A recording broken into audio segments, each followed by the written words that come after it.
The North Atlantic lay cloaked in black silence, broken only by the rhythmic churn of diesel engines deep beneath the waves.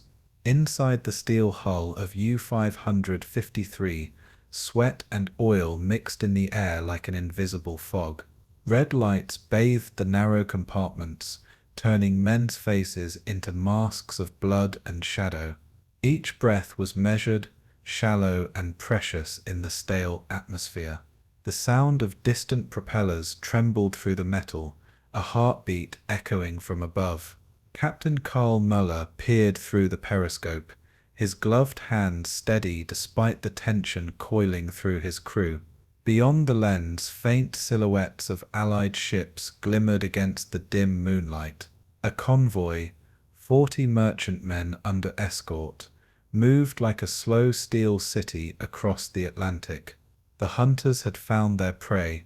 What Muller did not yet know was that the ocean had begun to whisper its own warning.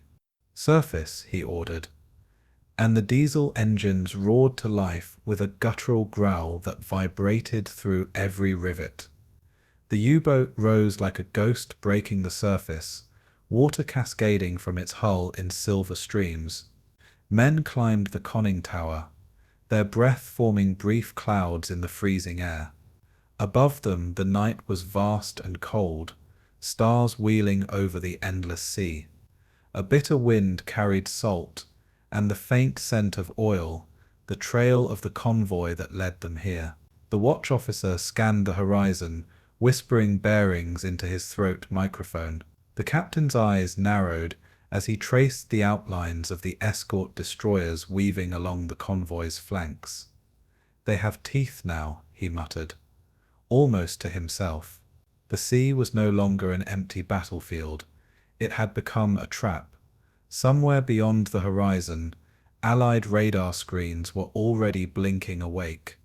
The attack began with precision drilled into muscle memory. Torpedo tubes flooded, gyro angles set, firing solutions whispered under breath like prayers. The crew moved in silence, every motion deliberate, every sound dangerous. "Stand by." Fire 1 came the order, followed by the muffled hiss of compressed air. Seconds later, a dull thump signaled release into the abyss. The torpedoes vanished into darkness, invisible streaks of vengeance cutting through the black water. Inside the control room, stopwatches ticked in unison, counting the long seconds between life and death.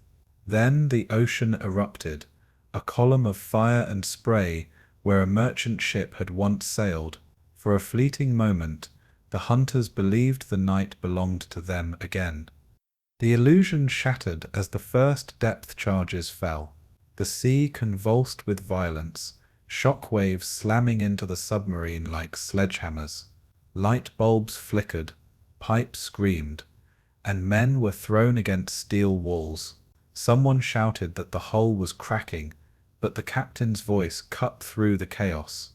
"Hold her steady." Outside, the blackness was shredded by columns of white bubbles, roaring like underwater thunder.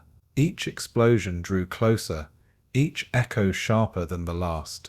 The U-boat groaned under pressure, its seams flexing in protest.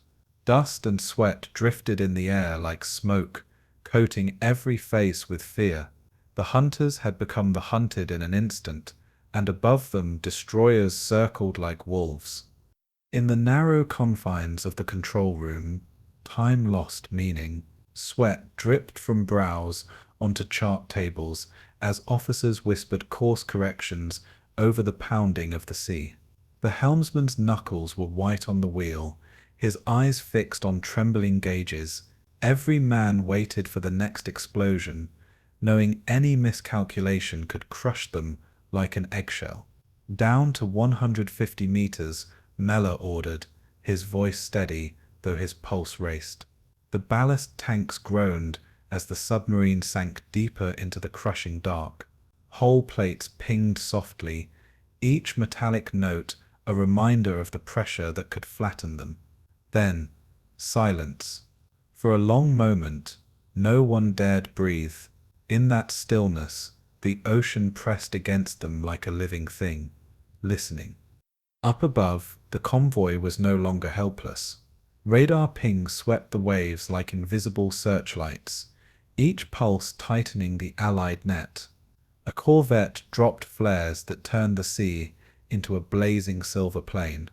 Destroyers cut across the darkness, engines howling, propellers thrashing the depths. In their wake, hedgehog mortars spat patterns of fire and steel into the water. Each detonation carved craters of pressure that rolled through the deep like distant thunder. In the sonar rooms of HMS Harvester, operators tracked faint echoes of a submerged predator, target bearing 075. Moving slow, one voice called, heart pounding. For the first time, the British could strike back not by chance, but by science. Below, the hunted men felt the new weapons searching for them. The age of invisible supremacy was ending, and they knew it. Muller gripped the periscope handles again, rising slowly to the surface layer. The lens broke the skin of the water, capturing chaos, burning ships, arcing flares, and streaks of tracer fire carving through the night. His heart sank as he realized how organized the defense had become. The convoy had learned to fight as a single organism, escorts shielding the weak, aircraft arriving from distant horizons. They've changed the game, he whispered, watching the hunters circle themselves. The sea that once favored stealth now betrayed it with sound and light. A radar ping echoed again, steady, mechanical, and merciless. He ordered an emergency dive, engines screaming as the U-boat plunged back into the depths. Behind them, explosions bloomed like underwater storms. The deep no longer offered safety, only temporary escape. When dawn broke, the ocean was littered with oil, debris, and the broken remains of men and machines. The survivors of the night attack drifted among wreckage, eyes hollow, breath rising in misty fragments. For the German crew below, exhaustion settled heavier than fear. The captain stared at his chart, tracing the line of retreat that led not to victory, but survival. Above them, Allied ships gathered survivors, their silhouettes calm against the grey horizon. The hunters had underestimated the resolve of the hunted. What began as a calculated strike had become a desperate struggle for endurance. In the months ahead, the Atlantic would claim thousands more, U-boats and merchantmen alike, until the ocean itself seemed weary of swallowing the dead. The balance had shifted, unseen but irreversible. The hunters of the deep had awakened a sleeping giant, and it was learning to fight back. The story of the U-boat menace began not in wartime triumph, but in the ashes of defeat. When the Treaty of Versailles was signed in 1919, the German Navy was shackled, its submarines dismantled, its officers humiliated. Yet beneath the weight of disarmament, the idea of the undersea hunter refused to die. In secret offices and hidden workshops, former naval engineers preserved blueprints, whispering of a future return to the deep. Across Europe, the world believed submarine warfare had been tamed by treaty and conscience. But within Germany's silent naval circles, a new doctrine began to form, one that saw technology as destiny. They studied old logs from the First World War, reimagining their failures as lessons. Next time, a young officer wrote in 1921, "We will strike faster, quieter, and unseen." The peace that followed the Great War was never truly peaceful beneath the surface. It was an incubation, and the U-boat was being born again. In the early 1920s, German engineers found sanctuary far from Berlin's political gaze. At shipyards in Holland and Finland, under the cover of civilian contracts, they continued their forbidden work. The Dutch IVS Front Company became a ghostly extension of German naval ambition, building submarines for export that were, in truth, prototypes for the future Kriegsmarine. Every rivet and design improvement carried a secret purpose to one day restore Germany's reach beneath the waves. Young officers, officially merchant marine trainees, studied foreign boats and returned with knowledge disguised as curiosity. They called it technical exchange, but it was the re-education of a silent generation. In damp drafting rooms, blueprints whispered of engines that could run longer, dive deeper, and kill faster. These men saw the submarine not as a weapon, but as a rebirth of national pride. To them, the U-boat was Germany's hidden revenge. The world's eyes were turned elsewhere, and that blindness would cost dearly. By 1933, the quiet preparation had a leader willing to unleash it. Adolf Hitler's rise to power electrified the old naval guard with promises of restoration and dominance. The Führer saw in the submarine a weapon perfectly suited to Germany's predicament, small, fearsome, and capable of delivering global humiliation without surface confrontation. Admiral Erich Raeder, the architect of the new navy, cloaked expansion under research and training flotillas. In the Baltic, disguised as coastal patrol exercises, prototype U-boats slipped beneath the waves for the first time since Versailles. The young cadets who manned them spoke of rebirth, not rebellion. "It feels like the ocean forgives us," one lieutenant wrote in his logbook. But the ocean does not forgive. It only remembers. Beneath those calm training waters, Germany's future hunters were already dreaming of the convoys they would one day destroy. The early submarines of the new Reich were primitive, but their symbolism was immense. The Type I and Type II classes were compact, experimental, and plagued with mechanical faults. Yet every success, every completed dive, was treated as a victory of will over humiliation. Naval yards buzzed with energy as new slips were carved into the shoreline, and the hammering of steel echoed like a heartbeat for a resurrected nation. In Kiel and Wilhelmshaven, civilians watched silent hulls roll down greased ramps, unaware of what these shadows would soon do in the Atlantic. The smell of salt, oil, and hot steel became the scent of redemption. Engineers spoke in reverent tones about horsepower and diving depth, as if invoking faith through machinery. Each submarine was both a weapon and a symbol, the embodiment of defiance made metal. The ghost of the old Imperial Navy had returned, forged in secrecy and sharpened by resentment. Doctrine followed design, shaped by men who believed in destiny over diplomacy. Karl Donitz, a veteran of the First World War, envisioned not single hunters but coordinated packs that would hunt by night and overwhelm by numbers. His Rudel tactic, or Wolfpack strategy, was an evolution of desperation into doctrine, a way to turn scarcity into dominance. He taught his captains that emotion had no place below the waves. Precision and obedience were the only virtues. In the classrooms of the Naval Academy, chalkboards filled with diagrams of attack vectors and convoy formations. Students learned to think like predators, not sailors. They memorized distances, reaction times, and the weak points of merchant ships. Donitz's voice was calm, methodical, almost paternal, but his words carried the promise of terror. "We are the hunters of the night," he told them, "and the ocean will be our kingdom." The propaganda followed swiftly, wrapping the U-boat myth in the colors of national pride. Newspapers hailed the new fleet as a miracle of German ingenuity, a symbol of modern rebirth. Films showed young sailors smiling on deck, the sea calm, the future bright. The camera never showed the cramped bunks, the dripping condensation, or the smell of diesel that clung to every man. In recruiting posters, the U-boat was sleek, beautiful, invincible. The machine that would restore Germany's lost honor. For the youth of a nation beaten by reparations and shame, it was irresistible.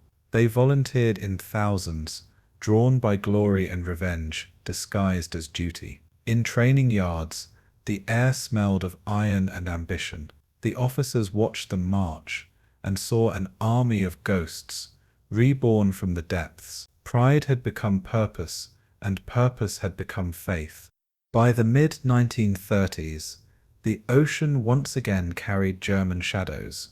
Submarines patrolled the Baltic, under the guise of research flotillas, testing endurance and refining stealth. Foreign observers suspected, but evidence was always just out of reach. Each year the boats grew larger, quieter, deadlier. The Type 7 design, born from lessons stolen and learned, would soon dominate the seas. Donitz's men tested it ruthlessly, pushing depth limits, perfecting attack drills, and mapping convoy lanes from memory. What began as theory was becoming practice.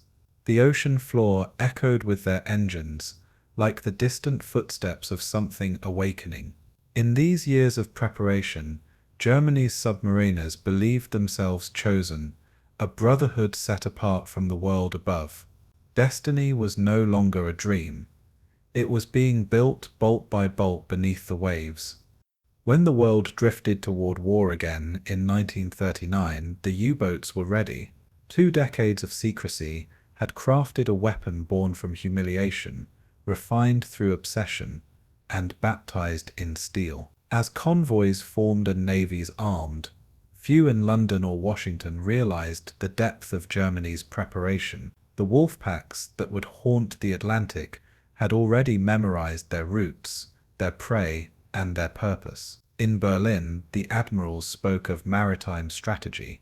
In shipyards, welders simply called it revenge. The transformation from outlaw engineers to architects of fear was complete. Beneath the surface of every ocean, engines waited like coiled serpents. The age of prize rules and gentleman warfare was over. The age of total war had begun. In the dark waters of the North Sea, periscopes lifted once more toward the horizon. The menace that the world thought it had buried was rising again, silent, patient, inevitable. The U-boat was more than a vessel. It was a world of steel, sweat, and shadows suspended between life and death. Every inch of its 220-foot body was alive with motion, humming, breathing, and trembling beneath the weight of the sea. The air inside was thick with diesel fumes, the stench of oil and unwashed bodies clinging to every rivet. When the hatches sealed, the ocean outside became a living wall, pressing in from all directions.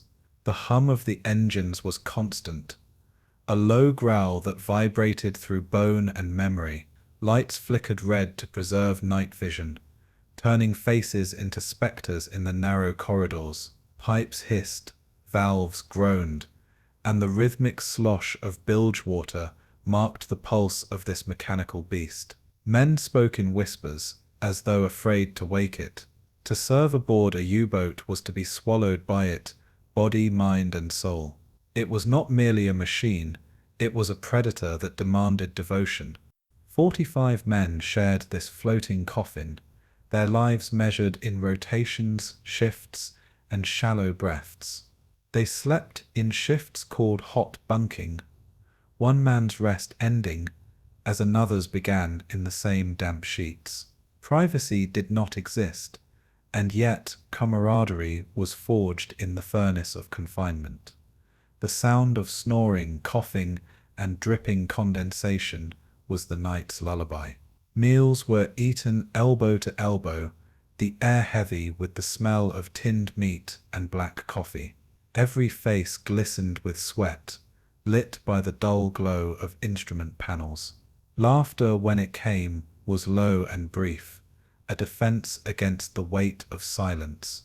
Each man knew the quirks of the other, who talked in his sleep, who prayed before diving, who counted depth charges aloud. They were a single organism, breathing, fearing, enduring together. Inside that steel shell, individuality dissolved into survival. When the U-boat dived, the transformation was instant and absolute. The outer world vanished, replaced by the thick, oppressive dark that pressed against the hull. Depth gauges ticked downward like the hands of fate, and every creak of metal echoed like a groan from something ancient. Men moved with precision, each action rehearsed through endless drills, flood tanks. Trim the bow, orders came soft but sharp, slicing through the hiss of compressed air. The boat tilted slightly, its descent marked by the low moan of water against steel.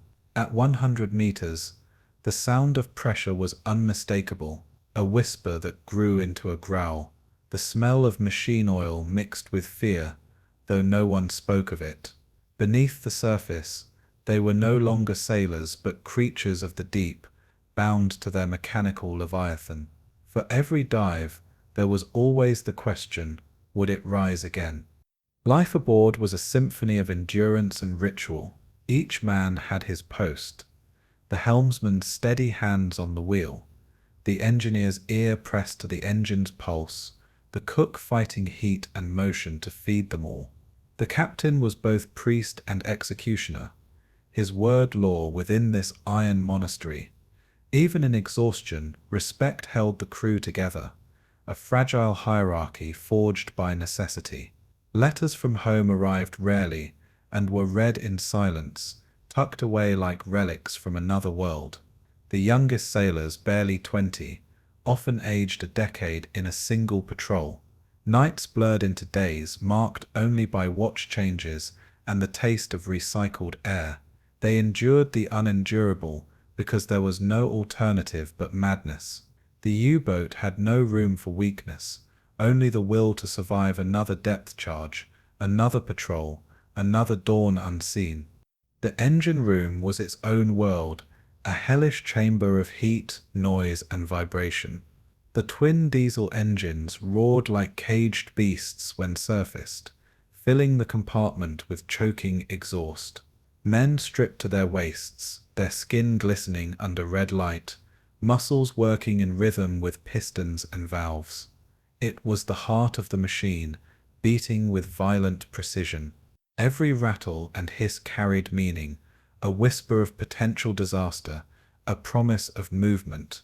When something faltered, the engineers worked with blind speed, knowing that one failure could mean a grave at sea.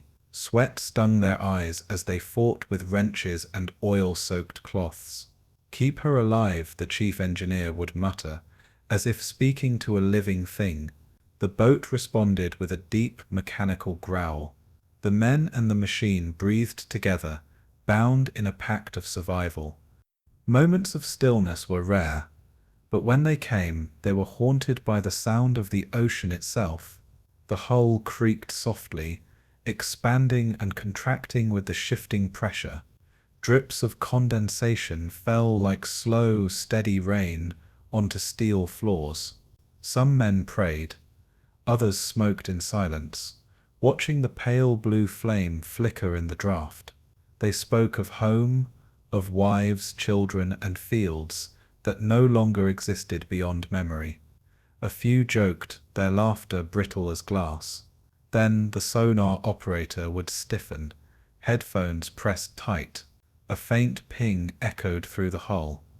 One, then another. The ocean no longer sounded empty. Silence turned to dread, and rest to readiness. The calm before an attack was worse than the attack itself. Each patrol was a test of both machine and mind. Salt corroded everything. Food spoiled. Tempers frayed. The cook rationed bread that had long turned green with mold, while the crew joked grimly that even rats had fled. Mechanical failures became daily adversaries, leaking seals, clogged filters, cracked valves. Repairs were done by touch alone, fingers raw and burned by steam. The captain moved through the compartments like a ghost, his presence both comfort and command. Discipline was absolute. A mistake could mean death for all. Yet, amid exhaustion, bonds deepened, shared cigarettes, whispered prayers, and the quiet nods between men who had faced the abyss together. Each dive was an act of faith, each surfacing a resurrection. The U-boat was both tomb and temple, demanding worship through endurance. To outsiders, the submarine was an instrument of terror, but to its crew, it was a fragile sanctuary suspended between two deaths. Every man aboard carried a private fear, yet each fear fused into a collective resolve. They spoke little of it. Words wasted oxygen and revealed too much of the soul. The sea did not care for courage, but the men did, and that was enough. They were bound not by ideology, but by dependence, by the certainty that one man's failure could doom them all. The machine protected them, but it also imprisoned them. Every sound from outside, a ping, a splash, a distant explosion, was a reminder that safety was an illusion. In the dark, they learned to trust in steel more than in luck. Above them, the world waged a war of nations.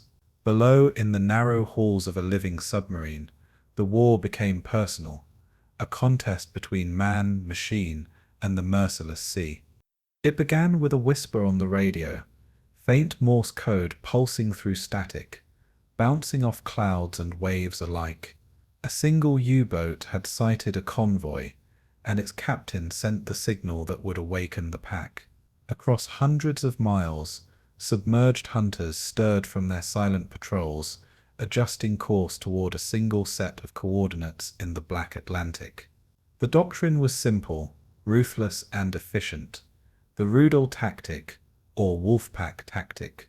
Instead of isolated strikes, Donitz envisioned a coordinated swarm of submarines converging on the prey like wolves, closing on a wounded herd. The Atlantic became his forest, and the convoys his helpless quarry. Each transmission, each radio pulse, was both lifeline and lure. The hunt had become mathematical, mechanical, inevitable. In the cold dark of 1941, the U-boats no longer fought alone. The sea itself seemed to breathe with them, alive with the rhythm of pursuit.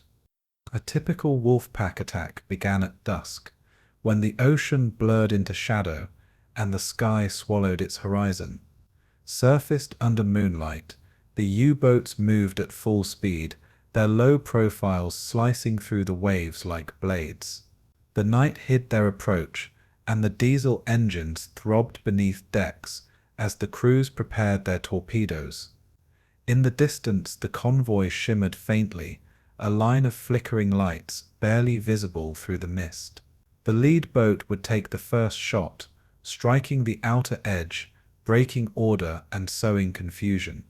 Then, like predators sensing blood, others would close in from every direction. Flares erupted from escorts, machine guns spat blindly into the night, and ships turned wildly to avoid the unseen killers. Through periscopes and binoculars, captains watched chaos unfold with chilling detachment.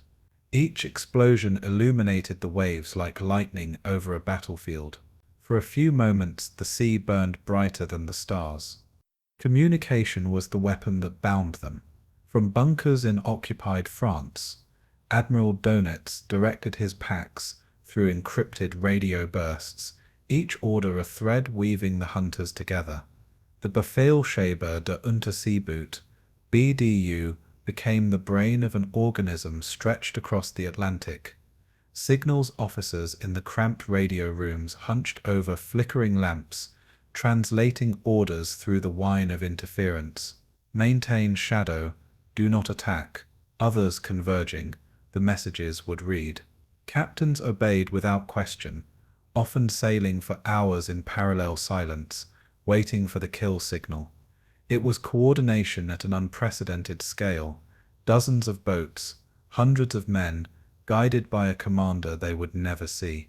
Above them, Allied convoys crept forward, unaware that a net of steel was tightening. The Wolfpack was not one submarine, but many, a collective will shaped by doctrine and discipline.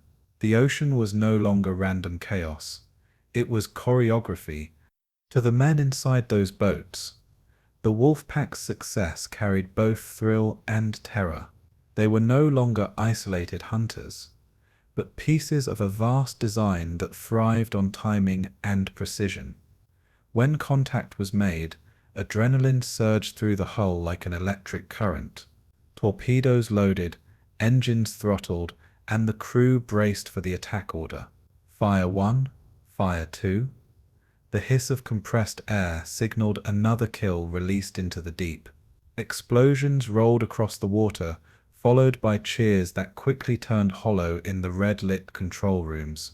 For every victory, another risk, another destroyer, another sonar ping drawing closer. The men understood that the same coordination that empowered them could also betray them. The radio that summoned the pack could just as easily lead the hunters to their deaths. The Allies soon recognized the pattern, but breaking it proved costly. Convoys began to travel with more escorts, armed with sonar and radar, the new predators of the technological age. Yet the Wolfpacks adapted, attacking in darkness, communicating only briefly to avoid detection. The Atlantic at night became a realm of whispers and ambushes, a chessboard of steel and desperation. When one ship sank, its distress flares painted the clouds crimson, revealing friend and foe alike. The U-boats dove deep, silent and waiting, only to surface miles away and strike again. Merchant sailors called them ghosts, because they attacked from nowhere and vanished without trace. The thrill of predation lingered, but so did the creeping fear of retribution. In the end, both sides learned that mastery of the ocean came not from numbers but from nerve. The Wolfpack doctrine had turned the Atlantic into a battlefield without borders. Within the Wolfpacks, hierarchy was clear and merciless. The leading boat, or shadow, earned the privilege of first contact, its captain responsible for holding visual lock on the convoy for hours, sometimes days. It was a job of endurance, skill, and absolute calm under pressure. Beneath the stars, men stood watch in freezing winds, scanning for silhouettes through salt-stung eyes. One wrong turn, one flicker of light, and the convoy could slip away, or the escorts could spot them. Reports from captains described the strain, the shivering muscles, the frostbitten fingers, the creeping exhaustion that blurred thought into instinct. Yet in those moments pride outweighed fear. They believed themselves the elite of the Reich, guardians of an invisible empire beneath the waves. Each successful attack confirmed the illusion of control. But in war, control is a lie. The ocean never honors for long. By 1942, the Wolfpack strategy reached its zenith. Entire convoys disappeared into fire and foam, their destruction mapped in red pins across Donitz's command charts in Lorient. The happy time, as German crews called it, filled propaganda reels with triumph and song. U-boat crews returned as heroes, their successes celebrated as proof of German mastery over the seas. Yet even in those moments of triumph, cracks began to form. The same coordination that made the Wolfpacks powerful made them predictable. Allied code breakers listening in Bletchley Park began piecing together the logic behind the attacks. They learned to read the rhythm of the wolves, to anticipate their movements like hunters studying their prey. The Atlantic was beginning to answer back. What once seemed like a domain of dominance was turning into a theater of attrition. In the end, the Wolfpack idea was both genius and doom. It magnified the lethality of the U-boat fleet, but chained it to the very technology that would betray it. Radio waves, the lifeblood of coordination, became the beacon by which the Allies tracked them. The ocean, once vast and unknowable, had become a grid of frequencies and countermeasures. Captains who once felt the thrill of the hunt now felt the gaze of unseen enemies reaching through the ether. Each transmission carried not just orders but risk. The predator's howl had become its echo, reverberating across the Atlantic until it guided its own destruction. The doctrine that once promised supremacy had sown the seeds of defeat. As the war deepened, the hunters found themselves stalked by a new kind of intelligence, silent, patient, and relentless. The wolves of the sea had taught their prey how to fight back, and the ocean would never again belong to them. The convoys began as lines of lightless silhouettes, crawling across the Atlantic like ghostly processions of steel. Merchantmen from every port and nation gathered under grey skies, tankers, freighters, trawlers, and colliers, bound together by need, not strength. Their decks were dark, their running lights extinguished, their crews whispering under the weight of orders forbidding sound or flame. The ocean stretched in every direction, infinite and cold, and yet these ships sailed as one fragile chain. They carried food, fuel, ammunition, and hope, lifelines without which Britain would starve and armies would halt. Each man aboard knew the statistics. They knew how many ships had not returned. Still they sailed. The sea offered no glory, only duty.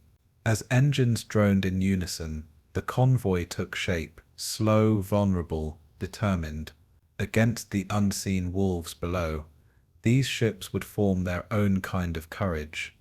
At the heart of every convoy was the discipline of formation, order forged in the midst of chaos.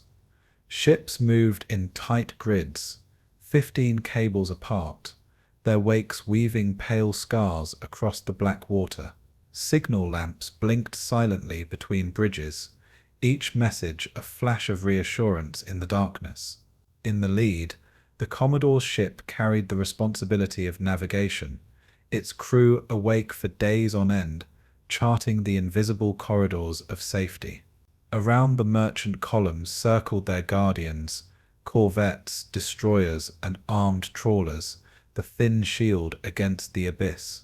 The escorts moved like shepherds, their radar scanning for whispers of danger, their crews straining to hear the faintest sonar echo. It was a ballet of precision and trust, every vessel bound by shared vulnerability. One mistake, one light, could mean disaster for all. And yet, in that fragility, there was unity stronger than any weapon. The convoy was no longer a collection of ships. It was a living organism with a single heartbeat. Life aboard the merchant ships was a study in endurance. The men were not soldiers but civilians, sailors, cooks, engineers, men who had once known ports by their songs, not their silence.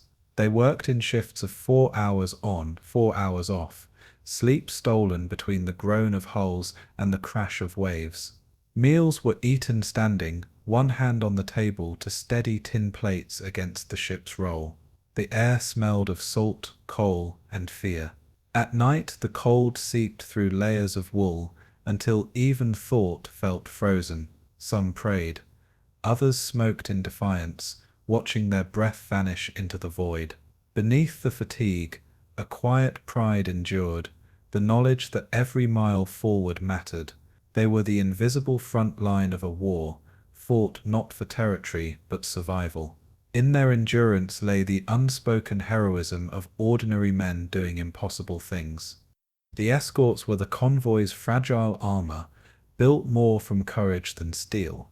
Corvettes like HMS Snowberry and HMS Bluebell were tiny against the waves, their decks awash in spray, their guns trembling on rusted mounts. Crews of barely 100 men faced the Atlantic's fury daily, fighting not only U-boats but the sea itself. The smell of diesel mixed with cordite and sweat, a scent as familiar as fear. When sonar pings revealed a contact, the world narrowed to seconds, engines roaring, depth charges primed, hearts pounding. The command fire echoed through the hull, followed by the thunder of explosives rolling through the water. For a moment the ship shook as if the ocean itself rebelled. Then silence returned, heavy and waiting. Every attack was a gamble, every victory uncertain. But every survivor knew one truth: the convoys lived only as long as the escorts endured. Above, the skies were no refuge but another front: coastal command aircraft, Hudsons, Sunderlands, and Catalinas patrolled the edges of the ocean, eyes scanning for periscopes or the glint of steel. Their engines droned over endless water, sometimes for 10 hours at a stretch, guided by primitive radar and fading light. When a U-boat surfaced, the crew raced to the attack, bombs and depth charges tumbling from the sky into the churning wake. The ocean swallowed both hunter and hunted without mercy. To the merchantmen below, the sight of an aircraft meant hope, fleeting and fragile. Flares marked their passage, brief stars against the void. Communication was minimal, coordination often impossible. Yet these fleeting encounters stitched air and sea into a single defensive fabric. Even the sky had joined the convoy. In the early years, the convoys paid dearly for every crossing. Records from 1941 list ships vanishing without warning. A single explosion, then darkness. Survivors spoke of ships breaking in two, of men clinging to oil-slicked wreckage as fire spread across the waves. Rescue was rare and often fatal. To stop was to invite torpedoes. The cold claimed as many lives as the enemy, yet the convoys sailed again and again and again. Merchant captains returned to sea, knowing the odds were brutal, some completing 10-15 crossings without rest. Their logbooks recorded not triumph but endurance, ice on deck, boiler failures, and the ever-present fear of being next. The Admiralty called them indispensable. History would call them something greater. In their persistence, they became the quiet backbone of victory. By 1943, the convoy system had evolved into an art of survival. Every ship carried assigned code names, radio silence maintained with almost religious precision. The escorts worked in layered screens, coordinated by radar and airborne reconnaissance. When a U-boat pack was detected, the convoy shifted course by degrees, weaving through invisible corridors of safety. Night battles turned the ocean into a theater of light and shadow, flares bursting overhead, tracers arcing across the black waves, and the haunting glow of burning oil. In the midst of chaos, the discipline held, orders carried across loudspeakers in calm, clipped tones, even as explosions shook the decks. Maintain station. Keep the line. And they did. Through storm and slaughter, they kept the line. When dawn broke after each crossing, survivors counted hulls against the morning horizon. Some columns were incomplete. Gaps marked where friends had fallen. Yet the sight of land, distant and pale, meant victory of a kind no medal could capture. Convoy by convoy, mile by mile, they had defied the wolves of the deep. Every ton of cargo landed in Britain was a strike against starvation, a triumph of endurance over annihilation. The merchant sailors and their escorts had built a shield of steel across an ocean that sought to devour them. Their courage was not born of fury, but of necessity, not of glory, but of grit. They did not call themselves heroes, but history would have no choice but to. As the U-boats hunted in packs, so too did these men sail in unity. And together they proved that courage, even when slow and unarmed, could be stronger than fear itself. The war beneath the Atlantic began as a contest of patience and instinct, one fought by ear, by gut, and by courage. But as the months bled into years, it became something else entirely. The Allies, once groping blindly through the dark waters, began to see the invisible. Their new weapon was not steel or gunpowder, but sound, shaped, measured, and weaponized. It began with ADZIC, the first primitive sonar, born from the quiet halls of British laboratories. A pulse of sound sent into the ocean returned an echo, faint yet unmistakable, proof that the hunters could now be hunted. In control rooms, bathed in red light, operators leaned over oscilloscopes, headphones pressed tight, listening to the heartbeat of the deep. A single ping meant life or death, and the silence between them was unbearable. For the first time, the ocean itself began to betray its secrets.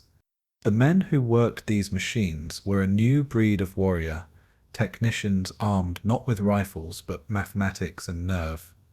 They were trained to interpret the unseen, to hear through chaos. Every blip, every fading tone on the green-lit display told a story written in sound. To them, the ocean was no longer a void. It was a living map of echoes and ghosts. Contact bearing 045. A voice would call, and the room would ignite with motion. Orders crackled, engines throttled, depth charges primed. Beneath the surface, a U-boat captain would freeze, knowing that the ocean had just whispered his location to the enemy. Arctic had turned the silent realm of the submariner into a stage of exposure. The deep, once a refuge, was now a mirror reflecting every move. By 1942, the race between invention and extinction intensified. Radar had joined sonar, granting eyes to those who once fought blind. Where U-boats had once surfaced under the safety of darkness, they now found themselves illuminated by invisible beams. From the antennas of corvettes and patrol aircraft, radio waves swept across the sea, bouncing off periscopes, snorkels, and steel hulls. The first radar contacts came as whispers on screens, but soon became undeniable, shadows of death painted in light. Surface contact, range 3 miles, an officer would shout, and guns would swivel in unison. Flares burst across the night sky, and the black Atlantic turned momentarily white. For U-boat captains, the night had once been sanctuary. Now, it was a trap. The hunters could no longer hide from the reach of the unseen. The development of new weapons followed swiftly, each one designed to pierce the ocean's armor. Depth charges, once crude, evolved into deadly precision tools, calibrated to explode at exact depths. But the most feared invention of all was the Hedgehog, a forward-throwing mortar system capable of launching 24 bombs in a single salvo. Unlike depth charges, which detonated blindly, the Hedgehog struck only when it hit metal. The silence before detonation was more terrifying than the explosion itself. In the cramped command centers of escort ships, officers waited for that single sickening sound, the dull thud of impact, followed by rising bubbles. Below in the U-boats, men prayed as the sound of descending warheads filled their ears. The ocean shuddered with violence as steel met steel. The Hedgehog had turned defense into execution. Each new invention changed not only tactics but psychology. The U-boat captains who once navigated by instinct now faced an enemy that could hear their heartbeat and see through their shadow. Admiral Donitz, in his headquarters at Lorient, realized too late that the balance had shifted irreversibly. Reports poured in, boats lost without warning, positions betrayed, crews never heard from again. The ocean had become treacherous, not because of the enemy's courage, but because of their machines. Allied ships operated in harmony, their sensors linked, their responses immediate. A single contact could summon an entire fleet of destroyers within hours. For the men below, there was no longer any safety in depth. The Atlantic was no longer vast enough to hide them. The hunters had become phantoms trapped in their own domain. In one recorded encounter, HMS Starling detected U-264 off the coast of Ireland in February 1944. The corvette's ADSIC operator picked up the faint echo of propellers beneath the swells. "Contact confirmed," he whispered, and the deck erupted with controlled urgency. The Hedgehog roared, flinging its deadly pattern into the waves. Seconds passed. Then the deep exhaled a muffled detonation. Oil and debris surfaced moments later, rising like confession from the sea.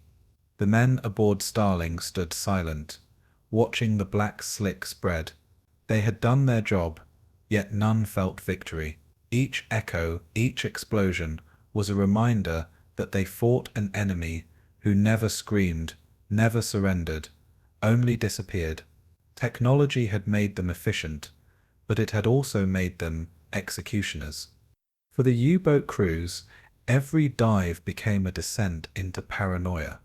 They spoke in whispers, moved without sound, and cursed every creak of their vessel. The sonar pings, those rhythmic, metallic heartbeats, haunted their dreams. They could not know when the next would come or when the sea would erupt around them. Some captains began to forbid sleep during pursuit, pacing the control room in silence, eyes fixed on the depth gauge. Others resorted to desperate maneuvers, diving deeper than design allowed, praying the pressure would hold. The ocean itself groaned as steel flexed under strain. Even survival brought no comfort, only the knowledge that next time the machines would be faster. The sea had ceased to be a battlefield. It had become a laboratory of death. By the end of 1943, the technological tide had turned completely. What had begun as a desperate race to survive had become a demonstration of human ingenuity at its most merciless.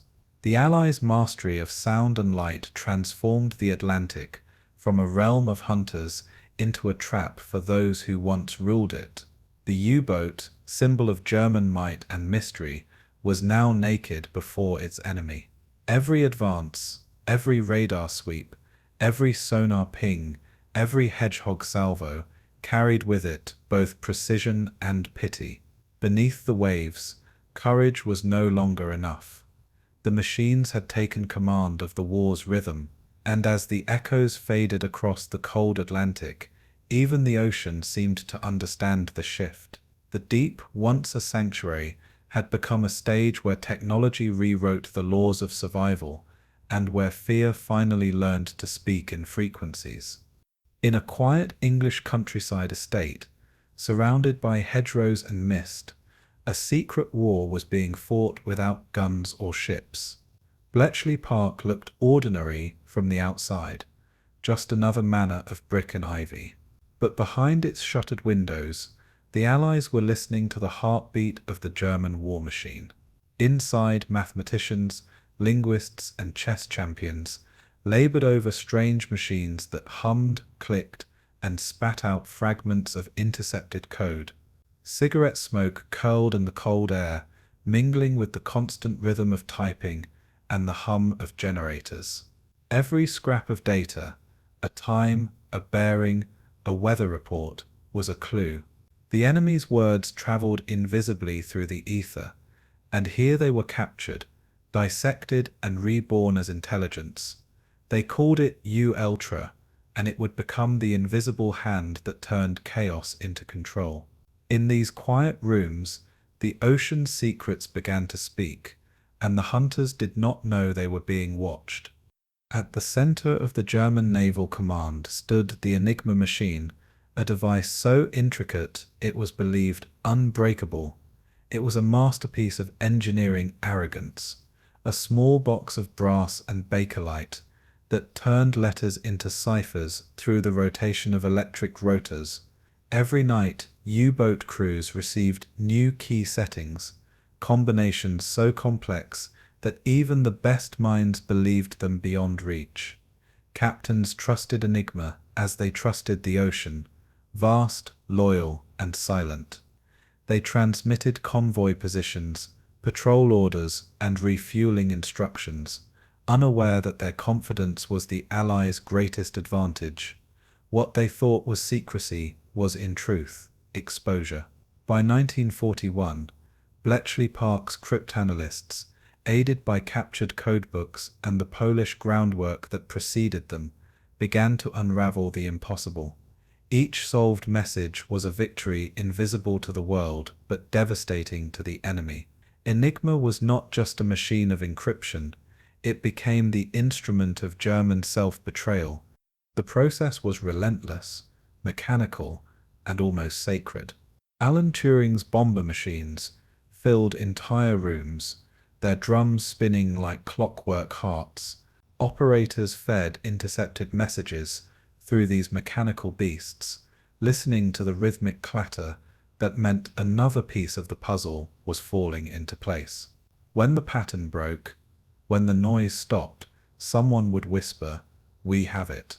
Sheets of decrypted text were carried down narrow corridors to intelligence officers who mapped the ocean with pins and strings. In the Admiralty's underground war rooms, convoys were rerouted before the wolves could strike.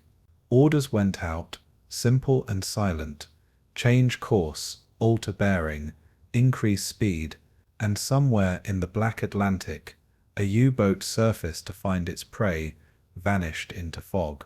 The hunters cursed the weather, never suspecting that their luck had been stolen by mathematics. In London, the machines kept spinning, tireless, cold, and precise. In the German command bunkers, Admiral Dönitz began to sense something uncanny. His boats were being destroyed faster than replacement could fill the ranks. Perfectly executed ambushes ended in disaster. Convoys appeared to anticipate his every move. "We are being betrayed," he wrote in his diary, "but I cannot find the traitor." The logic of war no longer made sense. Enigma messages were changed, procedures tightened, yet the Allies stayed one step ahead. Dönitz blamed discipline, weather, even coincidence. But the truth lay thousands of miles away, in a converted manor where young women with pencils and headphones intercepted every transmission. The Kriegsmarine's faith in the invulnerability of its codes was cracking, but pride forbade acknowledgement. What began as unseen advantage had become psychological warfare. Each failed hunt, each vanished convoy, gnawed at the morale of the men who once believed themselves invisible. For the U-boat captains at sea, the change was both subtle and terrifying. The ocean that once seemed infinite now felt watched. Escorts appeared where none should be. Air patrols materialized out of fog like vengeful spirits. Orders that once promised opportunity now led to annihilation. The captains began to distrust their radios, whispering that the air itself carried betrayal. "The sea has eyes," one officer murmured after losing half his flotilla in a single week. In his logbook, another wrote, "We dive deeper, but even the deep is listening." The paranoia spread faster than logic could contain it. Silence became the last refuge. Transmissions shortened, contact reduced, but to no avail. The war of information had turned the Atlantic into a chessboard where the pieces no longer moved freely. The Germans were still fighting, but they were no longer playing their own game. Inside Bletchley Park, success carried its own burden. The knowledge of coming disaster could not always be shared. To act too openly was to reveal the secret of Ultra. Commanders made impossible decisions, sacrificing one convoy to protect another, choosing silence over salvation. The codebreakers knew what was coming but could not warn the men who would die. It was a quiet torment few could endure. The corridors of intelligence were lined with moral shadows, victories measured in lives lost for the greater good.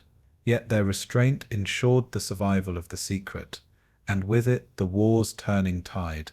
Each decrypted message was another step toward ending the slaughter, but also another act of silent complicity. The people of Bletchley fought a war without faces, without medals, and without rest. And when the last message of the night was decoded, they simply turned to the next. By 1943, the effect of Ultra was undeniable. Convoys arrived in port with minimal loss, while U-boats vanished in numbers that defied explanation. Allied commanders spoke of uncanny foresight. German survivors spoke of divine punishment. Dönitz's once formidable wolf packs were now scattered, ambushed, and hunted to extinction. The illusion of control that had fueled the U-boat war dissolved into suspicion and despair. Inside the cramped steel of a submarine, every creak of metal sounded like accusation. Every radio order was a potential death sentence. Above them, aircraft traced their positions across the waves with unerring accuracy. The hunters had been mapped, measured, and mastered. And through it all, Bletchley Park remained silent, its victory hidden behind locked doors and signed oaths. In the end, the war of codes reshaped the war of men. The Germans had built a machine to conceal their thoughts, but it was their belief in its perfection that doomed them. The Allies had built machines to listen, but it was the human mind that gave those machines purpose. Intelligence had become the weapon of supremacy, invisible, impersonal, and devastatingly precise. No explosion marked Ultra's triumph, only the quiet rustle of decrypted pages. Yet from those whispers came the power to save fleets, end hunts, and shorten war. Beneath the surface battles and the roaring guns, this was the victory no one could see. The U-boats died believing in fate. The Allies prevailed by understanding it. In the war for the Atlantic, silence had become the deadliest sound of all, and the ocean, once ruled by instinct, now bowed to the unseen logic of code. By 1943, the convoys no longer drifted helplessly through the Atlantic. They moved under the guardianship of ships built to fight a new kind of war. The humble corvette, once mocked as too small for the ocean's wrath, became the heart of Allied defense. Their decks were slick with salt, their hulls trembling under endless strain, yet they endured where larger ships faltered. They were slow, cramped, and perpetually wet, but they were relentless. The men aboard lived with boots that never dried and hands that never stopped working. Their engines roared with the rhythm of defiance, pushing through storms and shadows alike. Each ping from the sonar room was a call to action, an invisible enemy glimpsed in vibration and echo. The corvettes lacked glamour but possessed endurance, the virtue most needed in a war of attrition. Their captains called them dogs of the sea, and like dogs they fought with loyalty and persistence. From their decks began the evolution that would turn defense into pursuit. The first step toward victory came through adaptation. The convoy's escorts learned to work as a pack, communicating through code lights and signal flags, tightening their formation around the merchant ships like bodyguards in a storm. They hunted in pairs and trios, each ship covering the blind spots of another. When sonar contact was made, others moved to intercept, calculating triangulations in seconds. The Atlantic became a battlefield of coordination, not chance. The old pattern of panic and confusion was replaced by measured aggression. Captains shared information through practiced brevity. Range 2000, contact steady. Depth 150, prepare pattern. Beneath them, the U-boats realized that even their stealth could be countered by teamwork. Each evasive maneuver now met with a wall of steel and sound. The hunted were learning to hunt. Then came the aircraft. The eyes the escorts had always needed. Escort carriers, small and improvised, began to join the convoys, their wooden decks no longer the domain of grand fleets, but of small crews fighting an endless sea. Their aircraft were basic, rugged, and crucial: swordfish biplanes, wildcats, and avengers, carrying depth charges under oil-stained wings. Pilots took off into freezing winds, the deck pitching beneath them, guided only by instinct and faith. From above, the Atlantic revealed its secrets: oil slicks, shadows, periscope wakes. Submarines spotted became the cry that echoed from sky to ship. Radios crackled as coordinates were relayed, and the hunters below came alive. Guns swiveled, mortars loaded, engines screamed. The sea itself seemed to tighten around the enemy. For the first time, the U-boats could no longer trust even the surface of their own element.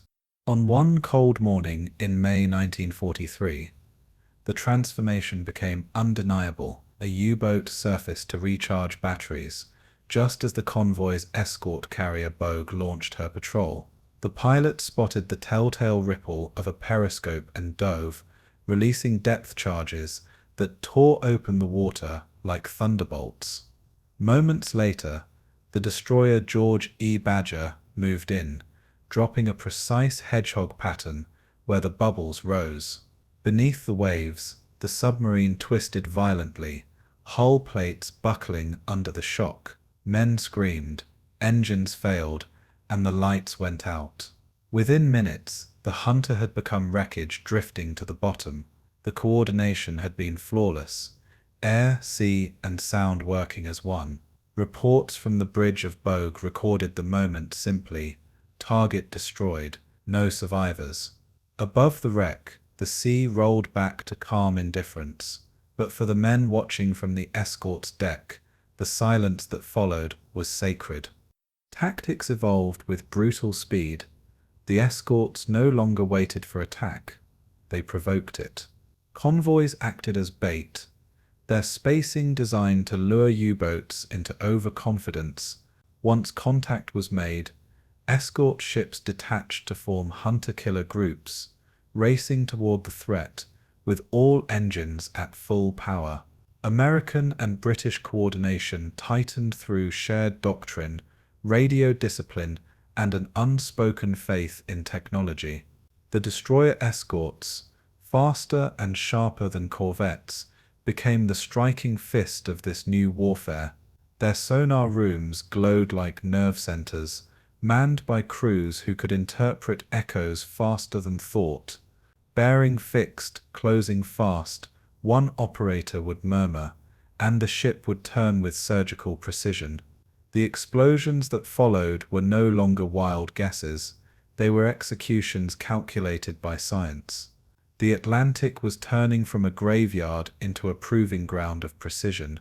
The hunters had changed their rhythm, and the deep trembled in reply. Each success came at a cost. The sea spared no one, and even victors bled. Escort ships fought storms that tore antennas from masts and froze men solid at their posts. Icing on the decks made every step a hazard. Frostbite and exhaustion became silent enemies. In the radio rooms, operators coughed blood into handkerchiefs but refused to leave their sets.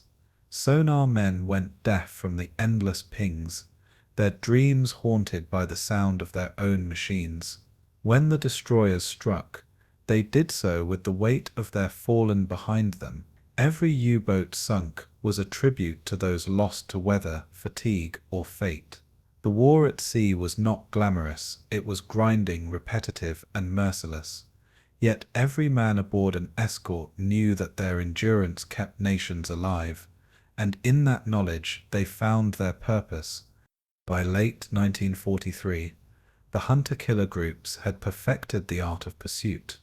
Ships like USS Card and HMS Tracker turned from convoy escorts into offensive hunters, sweeping vast sections of the ocean for submarines. The balance of initiative had shifted. The U-boats now feared detection before they ever found a target. In coordinated sweeps, aircraft scouted ahead, destroyers triangulated sonar contacts, and corvettes closed in for the kill.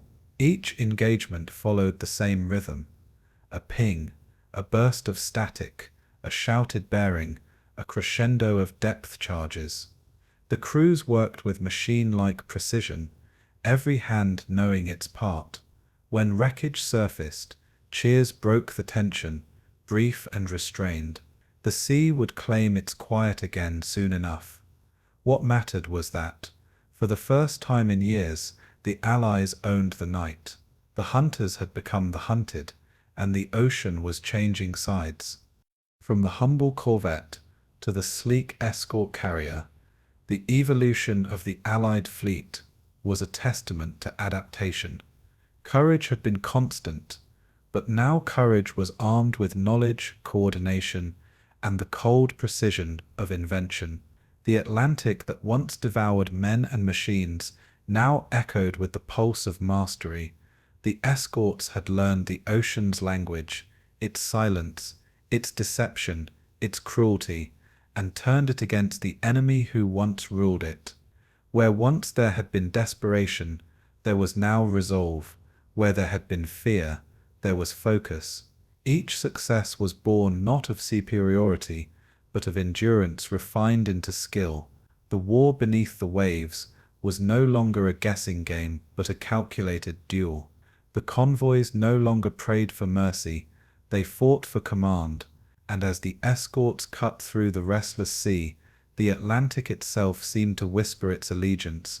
The tide had turned. In the freezing North Atlantic, March 1943, convoy HX 229 crawled eastward through sleet and fog. 40 merchant ships formed a long lumbering line, their decks coated in ice, their boilers pounding beneath layers of frost. The sea growled beneath them, but it was the silence between waves that frightened the crew most. That silence broke just before midnight. Torpedoes struck the Norwegian tanker LNK, the explosion ripping through the dark like thunder under glass. Flames burst skyward, turning the waves orange and black. Nearby ships scattered, but one, the British freighter Wellington Star, stayed to fight. Its armed merchant crew, led by Captain Richard Ridge Henson, swung their deck gun toward the flashing periscope. The ship's stern gun roared 3 times, shells landing short but forcing the U-boat to dive. The convoy's men had learned to fight back, and that defiance would change everything that followed. The U-boat, U-435, circled beneath the waves. Its captain convinced his prey was helpless.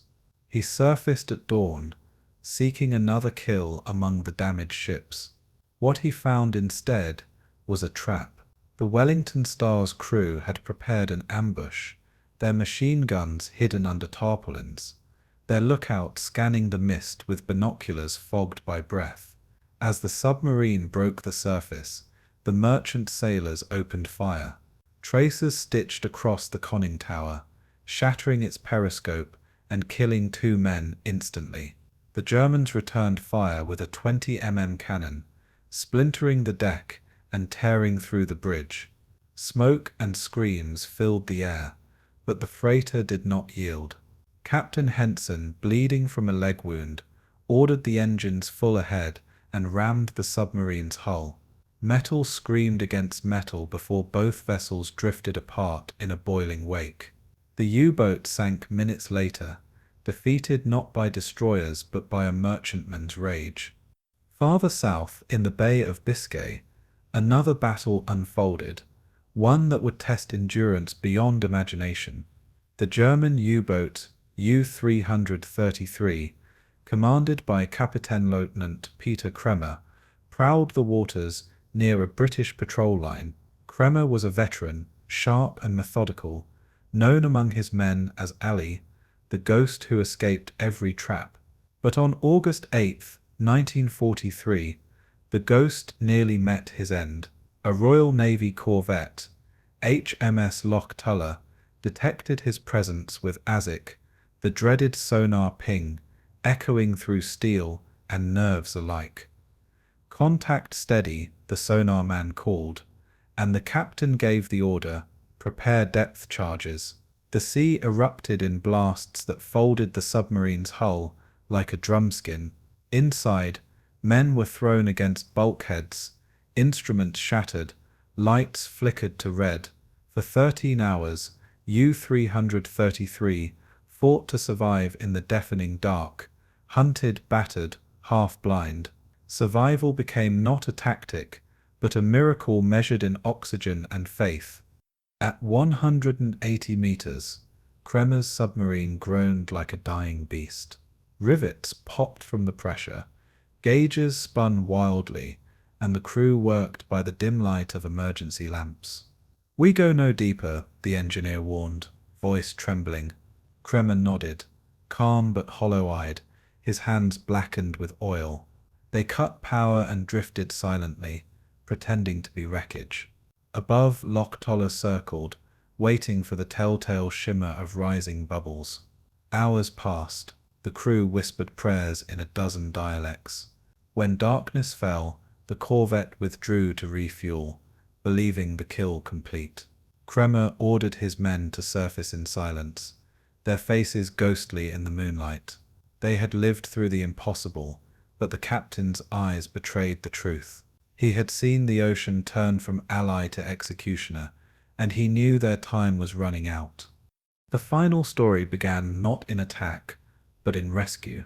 In November 1943, the destroyer USS Bory hunted a U-boat in the mid-Atlantic under the pale light of a half-moon.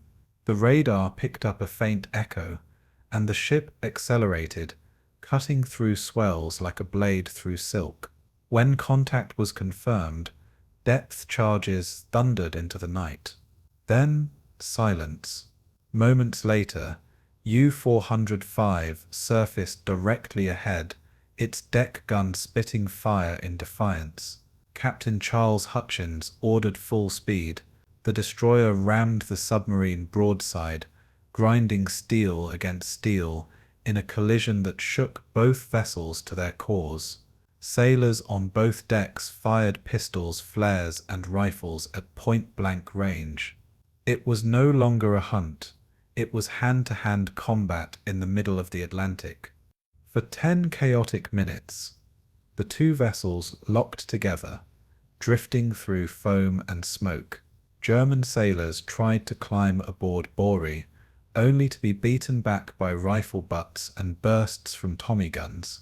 The destroyer's crew hurled grenades across the railing, explosions lighting the Black Sea like lightning trapped in glass.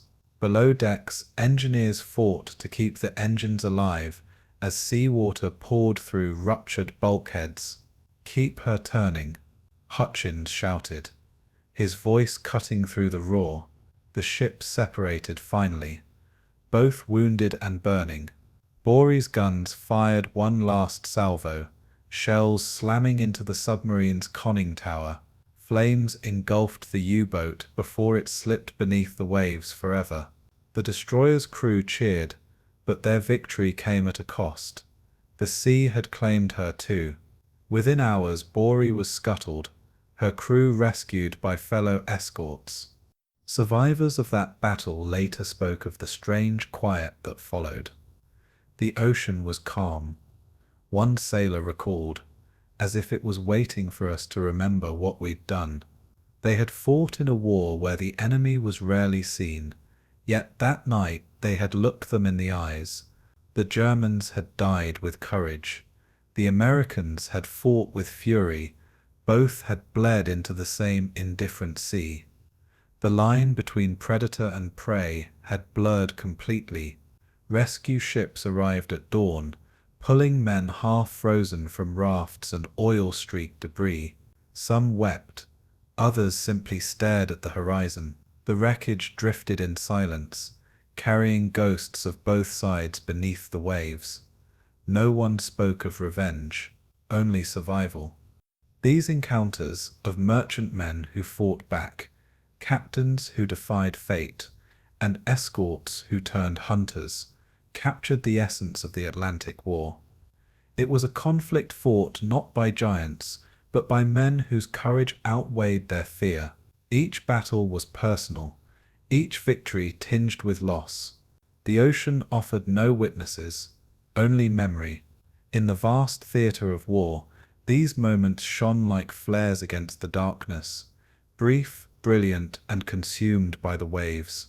They reminded the world that technology could guide, but not replace, the human spirit. That courage could bloom in oil-stained decks and freezing water. That even in defeat, dignity survived. The Atlantic had woken to the sound of defiance, and it would not sleep again. In the first days of May 1943, the Atlantic looked no different than it had for years. Grey, endless, indifferent. But beneath its surface, something irreversible was taking shape. Convoys that once crept across the ocean now moved with quiet confidence, surrounded by ships and aircraft that worked as one. Allied command had learned, adapted, and armed itself with precision. The hunter's advantage was gone, and the hunted had become the executioner. U-boats that once prowled the shipping lanes with arrogance now faced an ocean that had turned hostile to them. Radar swept the waves, sonar pierced the depths, and aircraft from escort carriers patrolled the skies with relentless vigilance. Every surfacing submarine risked being seen, tracked, and destroyed before it could reload or refuel. The wolf packs that once struck with synchronized fury were being torn apart, one echo, one explosion at a time. The tide, invisible yet undeniable, had turned. The numbers tell the story better than any gunfire. In the span of 31 days, 41 German U-boats were destroyed, more than in any month before or since. Each loss meant 40 to 50 men gone without trace, each wreck a tomb sealed by pressure and salt. Admiral Donitz read the daily reports in silence, his face pale under the fluorescent light of the command bunker. He had built the U-boat arm with pride and precision, believing it could starve Britain into submission. Now it was being dismantled, piece by piece, by a foe that no longer feared the dark. Charts that once mapped tonnage sunk now tracked U-boats lost, the red pins clustering across the Atlantic like spreading wounds. Radio traffic from the fleets became erratic, broken messages, desperate signals, and long silences that spoke louder than words. Donitz's officers argued over tactics, weather, and fate, but deep down all understood the truth. The hunters were bleeding out. For the men beneath the waves, the change was felt before it was understood. What had once been routine patrols turned into constant flight. The sound of sonar pings haunted every dive, echoing through the steel hull like a heartbeat of doom. Each attack came faster, sharper, and more coordinated. Destroyers appeared seemingly out of nowhere, their depth charges falling in deadly rhythm. The water erupted around them, shaking the boat with every blast. Inside, gauges shattered, lights flickered, and men clutched their stations in silence. Orders shouted through the chaos were drowned by the roar of collapsing air compartments. Hold depth, maintain trim. But the ocean had already made its decision. When the explosions stopped, the silence felt worse than death. Every creak, every groan of metal sounded like a prayer unanswered. The Allies had finally found the formula. Coordination, communication, and technology fused into a single lethal system. Long-range patrol aircraft from bases in Iceland and Newfoundland closed the infamous air gap, denying U-boats the sanctuary of mid-Atlantic darkness. Escort carriers brought planes directly into the convoys, their flight decks slick with salt but alive with constant motion.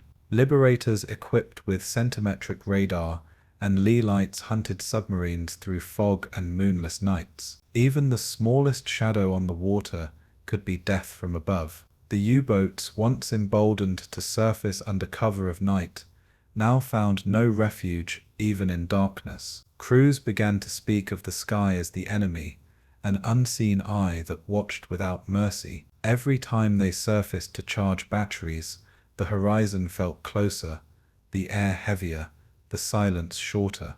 The Atlantic had become a killing ground without borders. The hunters could neither hide nor fight as they once did. In Lorient and Saint-Nazaire, the mood shifted from triumph to disbelief. Massive concrete pens, once echoing with laughter, now rang with emptiness and fear. Mechanics worked in silence, their tools clanging like tolling bells as damaged submarines limped back to port. The faces of returning crews told stories their commanders could not ignore. pale, hollow-eyed men who had seen too much of the deep. Some ships returned so riddled with holes they barely floated. Others came home without ever having fired a torpedo. Letters from families went unanswered, their writers already resting on the ocean floor. For the first time, German radio broadcasts stopped boasting of tonnage sunk. Instead, they spoke of temporary setbacks and strategic pauses. But inside the command centers, Donitz knew what the numbers meant. May 1943 was not a pause. It was a reckoning. The crews who survived began to question their fate. The U-boat arm had once been the elite of the Kriegsmarine, men chosen for discipline, daring, and endurance. Now they were ghosts of a dying brotherhood, sailing missions that no longer had purpose. "We dive, we hide, we die," one sailor wrote in his logbook before his final patrol. The tone had changed, no longer pride but fatalism. Every depth charge seemed personal, every sonar ping an accusation. Commanders once hailed as heroes now hesitated before transmitting orders, fearful of giving away their position. The confidence that had fueled the Wolfpack doctrine dissolved into silence. Below the surface, men still obeyed orders, but without conviction. Above it, the Atlantic seemed to whisper the same word again and again: surrender. In London, meanwhile, the transformation was recognized with quiet satisfaction. Graphs in the Admiralty War Room told a story of redemption. U-boat losses rising, Allied shipping losses falling. Charts once filled with despair now curved upward toward hope. The men who plotted those lines knew what they meant. The battle for the Atlantic, once hanging by a thread, was being won. Yet the victory carried no celebration. The cost had been too great, the memories too raw. Every convoy arrival represented lives traded for miles of ocean. Each U-boat sunk was another 50 men lost to the deep, unseen and unburied. The sea had no sides, only tolls. But the statistics left no room for denial. The Atlantic lifeline was secured. The war could now be carried back to Europe. By the end of May 1943, the Battle of the Atlantic had reached its breaking point, not in noise, but in realization. The Wolfpacks withdrew from the North Atlantic, their commander ordering a halt to large-scale operations. The hunters of yesterday were now the vanishing shadows of today. Donitz wrote simply in his diary, "The enemy has rendered the North Atlantic untenable." It was not defeat by weapon, but by evolution. The Allied war machine had adapted faster, thought deeper, and coordinated more completely than its foe. For the men who had lived beneath the sea, it was a revelation as bitter as salt water. The ocean that once sheltered them had turned against them, joining the enemy in silence and calculation. The month of May ended with fewer U-boats than it began, and a world forever changed by what the Atlantic had decided. The wolves had howled for the last time, and the sea had answered with finality. They were called bootsmenner, Cullians, Die Grauen Wölfe, the grey wolves. Yet behind the iron discipline and leather coats were men barely into their 30s, carrying the weight of empires on their shoulders. Their world was small, 220 feet of steel, diesel fumes, and perpetual damp, but their reach stretched across oceans. Each patrol meant isolation measured not in miles but in heartbeats and fears. When they looked through the periscope, they saw not just targets but the reflection of their own mortality in the trembling waves. They were tacticians, engineers and fathers, poets of destruction and prisoners of duty. Many had come of age in the ruins of the First War, haunted by the humiliation of surrender and the hunger for redemption. Their loyalty was not always to ideology, but to the brotherhood forged beneath the surface. They believed the sea was their destiny, even as it quietly plotted their undoing. And as their names filled both propaganda reels and casualty lists, their humanity became both weapon and wound. Captain Lieutenant Günther Prien was among the first to become legend, the Bull of Scapa Flow. In October 1939, he slipped into the British naval base under cover of darkness, his periscope slicing through moonlit waters like a blade.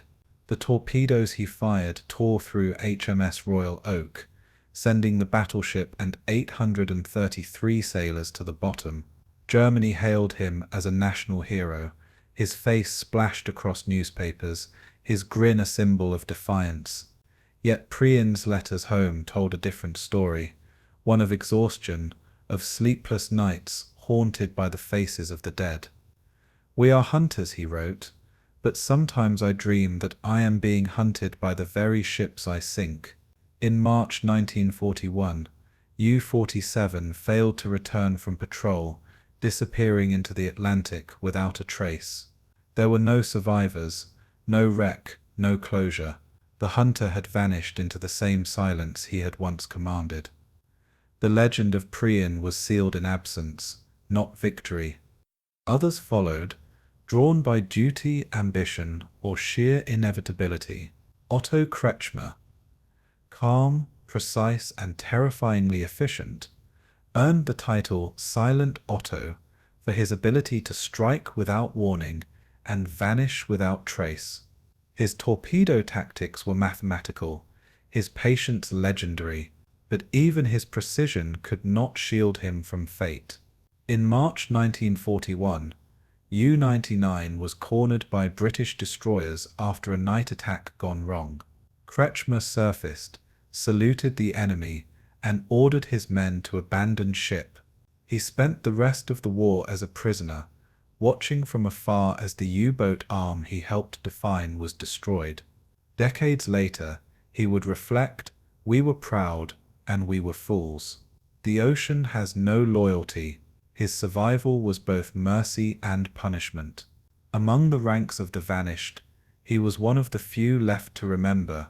Captain Lieutenant Peter Kremer, known as Ali, embodied the contradiction of the U-boat commander, charismatic and superstitious. He decorated U-333's control room with talismans, a child's toy elephant, a photograph of his wife, and a small crucifix hanging above the periscope. He joked with his crew before dives, smoked his last cigarette on deck, and carried an air of calm that belied the chaos of war. Yet beneath his humor was dread, a private recognition that skill could no longer outmatch technology. "Luck," he once said, "is the last thing a submarine captain believes in until it runs out." In 1943, his boat was nearly destroyed off the Bay of Biscay, barely surviving a depth charge attack that killed half his crew. He surfaced among oil slick and debris, watching the sea swallow his friends. The report he later filed was clinical, detached, almost cold. But those who saw him afterward said his eyes had changed, forever fixed on a horizon no longer worth reaching. Not all captains sought glory. Some fought because there was no other life left to live. Captain Lieutenant Fritz Julius Lemp, the man who mistakenly sank the civilian liner Athenia at the war's outset, carried that guilt to his grave. He became an outcast within his own fleet, capable, disciplined, but quietly haunted. In May 1941, commanding U-110, Lemp's submarine was forced to the surface after a fierce attack by HMS Bulldog. The British boarded before it could sink, seizing an intact Enigma machine that would help turn the tide of the war. Lemp tried to scuttle his vessel, then leapt into the sea, where he disappeared in the cold swells. His death went uncelebrated, his name buried under the weight of his mistake. But the machine he failed to destroy would save millions of lives. His failure became one of history's greatest victories, a paradox that no memorial could reconcile. For the anonymous captains, those whose names never reached the papers. The story was quieter but no less tragic. Men like Werner Müller of U-128 or Heinrich Brox of U-507, who commanded with professionalism and fear in equal measure. Their logbooks, recovered from wrecks or transmitted before final silence, spoke of endless tension and fatal resolve. Morale low, food poor, weather unforgiving, one wrote. Another, more personal, dreamed of land last night, could smell grass. These fragments were all that remained, proof that beneath the iron discipline were beating hearts yearning for the world above. They were not villains, nor heroes, but men trapped inside machines that demanded everything and gave nothing back. Each patrol felt longer, colder, more futile than the last. When they died, it was not for ideology, but for inertia, a duty they could neither question nor escape. As the tide turned, the tone of their correspondence shifted from pride to resignation. Letters intercepted from captured officers revealed the slow erosion of faith. The sea no longer belongs to us. One captain wrote to his wife, "We are fighting ghosts and losing." In those final months, many spoke openly of their fear, not of death, but of insignificance. They had once seen themselves as the vanguard of a new naval era. Now they were relics hunted by machines they could not see. The camaraderie remained, but it was the companionship of condemned men. Some captains began to bring along small luxuries, a book, a bottle of schnapps, a photo album, to make their last patrols bearable. They faced the abyss with stoic acceptance, their bravery intertwined with futility. History would remember their machines, but rarely their hearts. When the war ended, only a handful of U-boat captains walked out of captivity alive. Many found themselves forgotten, their achievements erased, their reputations twisted by propaganda and loss. Yet their legacy endures, not in triumph, but in caution. They proved that courage and conviction could thrive even in doomed causes, that the line between heroism and tragedy is drawn by circumstance, not character. Their letters, diaries, and fragments of recorded speech remain haunting echoes of an age when men dared to command the deep. They lived by the periscope and died by the silence that followed. And though the ocean buried their ships, it preserved their humanity, flawed, fearful, and fiercely alive. The men behind the periscope were not myths, but mirrors. In them history glimpsed the cost of devotion and the depth of despair, and as the Atlantic slowly calmed, it carried their memory like a heartbeat beneath the waves, steady, enduring, and unforgiven. The Arctic convoys were the most brutal voyages of the war, not because of the enemy alone, but because of the sea itself. From the harbours of Iceland and Scotland, ships heavy with weapons, ammunition, and food for the Soviet front turned north toward Murmansk and Archangel. The route crossed waters so cold that a man could not survive 5 minutes if he fell overboard. Winds screamed across the decks with the force of knives, freezing ropes into iron and turning spray into crystal within seconds. The ships moved through darkness that lasted 20 hours a day, under skies that glowed faintly with the eerie shimmer of the aurora. Below, U-boats prowled like sharks beneath a sheet of ice. Above, the Luftwaffe's long-range bombers waited, their engines echoing through the polar night like the growl of distant thunder. Every sound in that silence was suspect, every shadow alive with threat. To survive this route was not just victory, it was defiance against the very elements of creation. Convoy PQ-17 remains the most infamous of them all, a tragedy born of fear and miscalculation.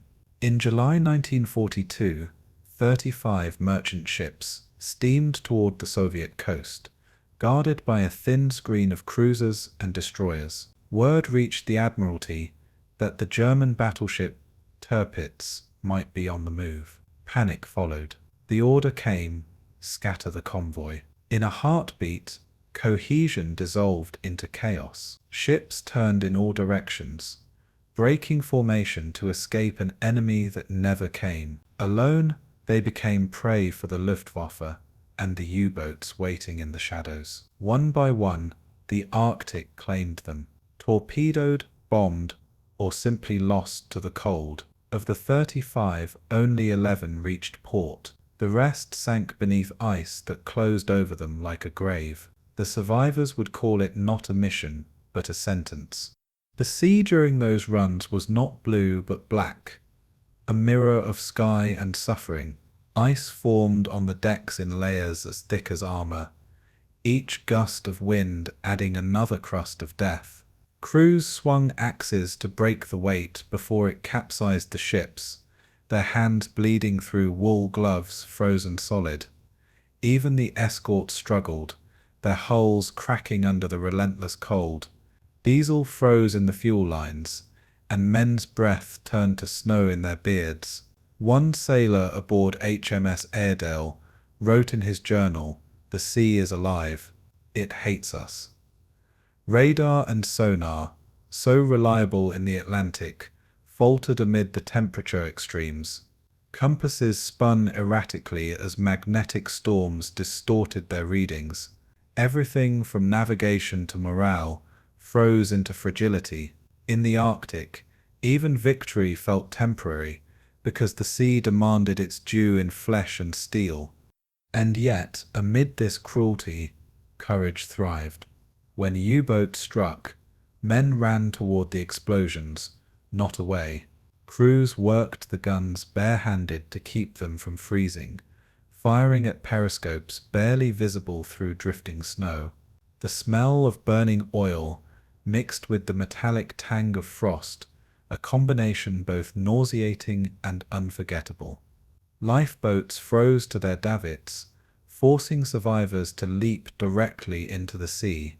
Escorts circled wrecks, plucking men from the ice-strewn waves even as bombs fell around them.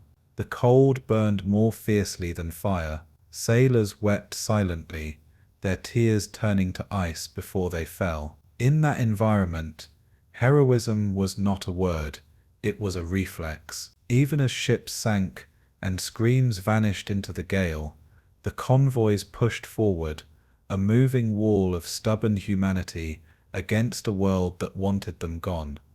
The enemy was relentless. German reconnaissance aircraft tracked the convoys by moonlight, radioing positions to waiting U-boats. Torpedoes streaked upward through black water, their wakes glowing faintly under the aurora's ghostly green light. The escorts fired flares into the sky, and for moments the world looked painted in fire and snow. When the Scharnhorst and Lützow threatened the route, Allied destroyers maneuvered through blizzards to intercept, their radar screens flickering with static and snow. Beneath them, submarines lurked in the freezing dark, hunting by sound alone. Crews of the U-255 and U-354 recorded the eerie beauty of the polar night in their logs, and the horror of hearing men freeze to death in open boats after an attack. The Arctic did not favor sides. It punished all equally. By dawn, both hunter and hunted were coated in the same layer of frost and exhaustion. Yet the convoys endured, evolving, adapting, surviving. PQ-18 sailed just 2 months after the disaster of PQ-17, this time with heavier escorts and air cover from long-range bombers. The lessons of catastrophe had been carved into steel. When the U-boats attacked, they found a wall of gunfire waiting. Destroyers like HMS Onslow and corvettes like HMS Bluebell fought with a coordination born of vengeance and necessity. The skies filled with tracer fire, turning the Arctic twilight into a battlefield of light. 10 ships were lost, but 28 reached Russia. When the survivors docked at Murmansk, Soviet dockworkers embraced them as brothers. "We did not win," one British sailor said, "but we arrived. And that's enough." It was not triumph in the traditional sense, but something far more enduring, proof that resolve could outlast even nature's fury. Life aboard these ships blurred the line between endurance and madness. The men slept in their clothes, boots frozen to the deck, their skin blistered from the cold. Condensation turned to frost on the bulkheads, covering every surface with a glittering sheen of deathly beauty. Meals were cold before they could be eaten. Coffee turned to ice before it could be drunk. The sound of ice grinding against hull plates became the constant music of survival. Some men hallucinated from exhaustion, swearing they heard voices in the wind, the sea whispering to them, urging surrender. Yet they stayed. They shoveled coal, manned guns, and chipped ice until their bodies failed. They were soldiers not of battle, but of endurance. In the Arctic, every heartbeat was rebellion. By 1944, the Arctic convoys had become symbols of unity and sacrifice, the lifeline that bound east and west through the most unforgiving waters on Earth. Their cargo fed armies, powered tanks, and kept an ally alive. Their losses measured not just in tonnage, but in will. Even the U-boat captains who hunted them admitted admiration. "They sailed into death," one survivor wrote, "and they never stopped." The Arctic had revealed the essence of the war, not glory, but survival, not conquest, but endurance. When the final convoy, JW-67, reached Murmansk in May 1945, it did so through waters littered with the bones of ships and men. The ice had melted, but memory did not. The Arctic did not care who had won. It simply remembered who had dared to cross. By 1943, the Battle of the Atlantic was no longer decided solely by bravery or strategy. It was decided by production. Across the harbors of the Allied world, steel was being turned into salvation at a speed never seen before in history. Sparks lit the night sky over American shipyards as welders stitched together the hulls of Liberty ships faster than U-boats could sink them. The air smelled of molten iron and oil, a mixture that reeked of both exhaustion and triumph. In the roar of foundries and the clang of rivet guns, the rhythm of war became mechanical, methodical, unstoppable. Women in overalls worked alongside veterans of peacetime industry, their faces smeared with soot, their hands blistered but proud. Every 12 hours, another ship slid down the slipways, christened not with ceremony, but with necessity. They were not elegant vessels, just floating steel boxes built to endure more than they inspired. But they carried the promise of an empire's endurance, each hull a statement of resolve. The Atlantic, once Germany's weapon, was becoming an Allied assembly line. In the United States, shipyards at Richmond, Mobile, and Baltimore became cathedrals of mass production. The Liberty ship, a vessel that once took 8 months to build, could now be completed in 42 days. The record was set by the Robert E. Peary, launched just 4 days and 15 hours after her keel was laid. Onlookers wept and cheered as the hull touched water. A miracle not of faith but of machinery. Assembly lines replaced craftsmanship. Blueprints replaced improvisation. Where Germany built precision, the Allies built abundance. In offices and drafting rooms, engineers calculated steel tonnage the way generals once measured divisions. Each rivet was an act of defiance. Each ship a quiet weapon against starvation and fear. In 1943 alone, America produced more merchant tonnage than all Axis powers combined had built since 1939. The ocean was being filled, not with ships of war, but with ships of purpose, and that purpose was victory through attrition. Across the Atlantic, in the Clyde and Tyne shipyards, Britain matched the American pace with unyielding resolve. The docks of Glasgow thundered day and night with the hammering of hull plates. The smell of salt and coal mingled with the scent of wet paint as new corvettes and freighters took shape under the drizzle. Workers slept in their clothes, ate at their stations, and carried on despite the Luftwaffe's bombs falling not far from the yards. Theirs was an endurance not of glory, but of grind. Merchant captains waited on the quays, pacing like soldiers without rifles, watching their new ships emerge from scaffolding like ghosts being given form. Every launch was a small victory, every maiden voyage a gamble. Behind the statistics were faces, a riveter's trembling hands, a foreman's sleepless eyes, a mother welding steel so her son might come home. In that fusion of sweat and steel, the war's quietest heroes were forged. The shipyards were battlefields without gunfire, and every spark that flew was a bullet aimed at tyranny.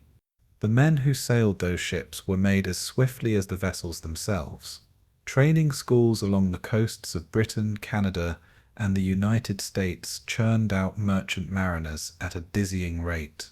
They came from fishing villages, farms, and factories, civilians transformed into sailors in a matter of weeks. They learned to steer through fog, to load cargo under blackout, to fight fires and torpedoes with equal calm. The lessons were brutal and brief. Some would never complete their first voyage. Others would cross the Atlantic 10 times before fate caught them. The sea was the final examiner, and it graded with cruelty, but for every man lost, another took his place within days. It was a rotation of courage sustained not by ideology, but by necessity. The convoy system no longer depended on veterans, it depended on the will of thousands of ordinary men. Fuel was another war front, invisible but decisive. Allied oil production soared from the fields of Texas and Persia, feeding fleets that stretched from Halifax to Gibraltar. Tankers, once prime targets for U-boats, now traveled in guarded columns protected by destroyers and aircraft. Each drop of oil that reached Britain was worth more than gold, fueling bombers, tanks, and factories that turned the tide of the wider war. Germany, by contrast, was starving. Synthetic fuel plants struggled under constant bombardment, and U-boats themselves were forced to ration patrol durations for lack of diesel. What once had been an advantage, stealth and range, became a limitation dictated by logistics.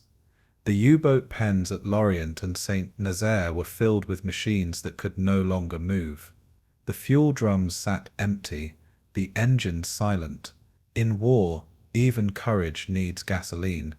The Allies had it, the Axis did not. Behind every ship that crossed the Atlantic was an infrastructure vast enough to seem impossible.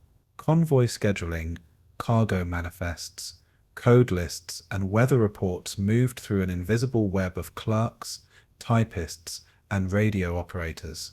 At Liverpool, the Western Approaches Command Centre pulsed day and night, a hive of chalkboards, telephones, and quiet authority. Commanders plotted each vessel's course on glowing maps, adjusting routes in real time as intelligence arrived. Above them, women from the Women's Royal Naval Service, the Wrens, handled the endless stream of data with precision that bordered on artistry. Each ship's position, each U-boat sighting, was part of a larger equation. The Battle of the Atlantic had become a symphony of logistics, played on typewriters and telegraphs. The difference between loss and arrival was often one correct coordinate, and the men who once fought blind beneath the waves were now facing an enemy that saw everything. The war had become arithmetic, and the Allies were winning the sums. In Germany, the reality of industrial defeat became inescapable. Shipyards in Kiel and Hamburg worked under constant air raids, their cranes standing like broken crosses over twisted steel. Skilled workers were drafted into the army, replacements lacked experience and precision.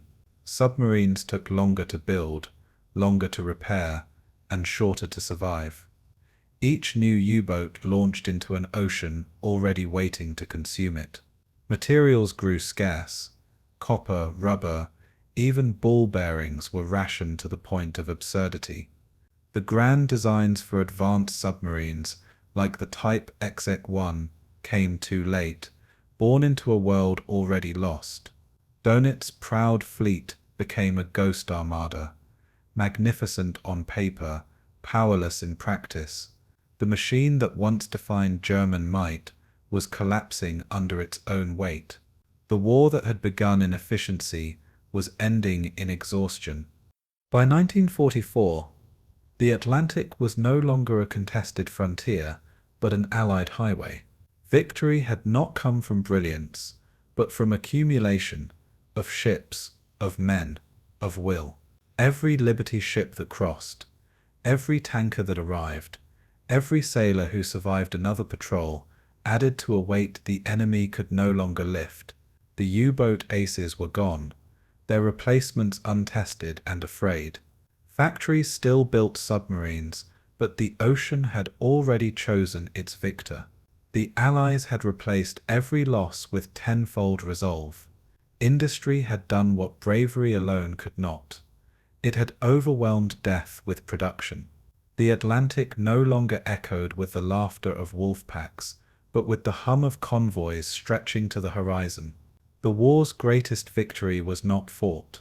It was manufactured, and as the shipyards fell silent at last, the rusted cranes stood as monuments to a truth written in steel. Wars are not only won by heroes, but by the hands that build them. When the guns fell silent in 1945, the Atlantic remained full of voices, not of the living but of the lost. Beneath the calm surface lay thousands of wrecks, each one a sealed tomb of steel and silence. For the survivors who returned home, the noise of the war never truly stopped. The echo of depth charges, the whine of sonar pings, the hiss of escaping air haunted their dreams for decades. Merchant sailors came back to quiet ports, greeted not by parades, but by paperwork and empty docks. U-boat captains emerged from captivity to find their country in ruins, their heroism rewritten as guilt. The ocean, once their battlefield, had become their graveyard of memory. Some could not bear to return to the sea, others spent their lives searching it, trying to make sense of the sacrifice. Victory felt hollow when measured against absence. The war's longest campaign had ended, but its echoes would never die. In courtrooms from Hamburg to Nuremberg, the reckoning began. Officers of the Kriegsmarine stood in the dock, not for waging war, but for how it had been waged. The distinction between survival and morality blurred under the weight of history. Some were accused of war crimes, others defended their actions as duty. Admiral Karl Donitz faced trial for unrestricted submarine warfare, a charge mirrored by the very tactics the Allies had also employed. The courtroom was silent as he spoke, his voice calm, his tone resigned. "We obeyed orders," he said. So did they. He was sentenced to 10 years in prison, his name forever tied to both brilliance and infamy. The verdict was not just his, it was the judgment of a generation forced to confront what the ocean had swallowed in silence. Justice came, but understanding remained adrift. For those who had fought beneath the waves, captivity was both reprieve and punishment. In Allied camps across Canada and Britain, U-boat crews passed the years in fenced-in boredom. They built model ships from scrap, played chess with bottle caps, and stared through barbed wire at skies they once crossed freely. Some formed bonds with their captors, sharing songs and cigarettes with former enemies. Others sank into silence, haunted by the weight of survival. "We lived," one sailor said, "but the sea took everything that mattered." When they were released, many returned to homes that no longer existed, cities reduced to rubble, families scattered by the wind of defeat. The ocean had given them identity, peace stripped it away. They were veterans of a world that no longer needed them. Their stories faded, not with bitterness, but with quiet resignation. On the other side, the merchant sailors and naval escorts bore their own invisible scars. They had faced death without the armor of ideology, their war waged not in glory, but in endurance. Many never spoke of what they saw: the burning oil, the floating bodies, the endless waiting for a torpedo that might never come. The sea had aged them beyond their years. Some could never again bear the sound of the wind over open water. The merchant navy, essential yet unheralded, received few medals and little recognition. They were the lifeline, but history rarely remembers the lifeline, only the victory it sustains. Decades later, memorials would rise in Liverpool, Halifax, and London, inscribed with names that the ocean had refused to return. Those names shimmered like constellations of the drowned. Beneath every letter lay a story untold, a life swallowed whole. As the decades passed, divers began to find what war had hidden off the coast of Ireland, Norway, and Greenland. The wrecks of U-boats emerged from the cold blackness like frozen time capsules. Inside, the skeletons of crews sat at their stations, untouched for 80 years, surrounded by rusting instruments and silent gauges. Brass nameplates still shone faintly under torchlight, their engraved letters spelling out identities long erased from memory. The cold preserved everything: uniforms, boots, even logbooks sealed in decay. For historians, they were discoveries. For the families, they were funerals delivered half a century late. Flowers were dropped from ships above, their petals drifting down through the water like prayers. Each wreck told the same story, of courage, futility, and inevitability. The ocean had kept its promise to remember without judgment, to preserve without pity. The war's ghosts still lived there, patient and eternal. Reunion came not in victory parades, but in reconciliation. In the 1980s, aging veterans from both sides met in quiet ceremonies across Europe and North America. Former U-boat men shook hands with those they once hunted, their eyes wet with recognition rather than pride. They spoke not of tactics or kills, but of fear, and of the strange intimacy of shared danger. "We were all prisoners," one said, "some of the sea, some of memory." The conversations were awkward at first, then human. Photographs were exchanged, faces of young men now gone, ships now coral-covered graves. The enmity dissolved in the simple truth of survival. By the end of each meeting, laughter replaced silence, and forgiveness replaced guilt. The war that divided them had also defined them. They had lived long enough to see the line between enemy and mirror blur completely. Museums and memorials began to rise across the continents, tributes not to victory, but to endurance. At Le Beau, near Kiel, the U-boat memorial towered over the Baltic, its stone walls inscribed with the names of 30,000 German submariners who never returned. In Liverpool, the Merchant Navy Memorial faced the river that had carried so many to their fate.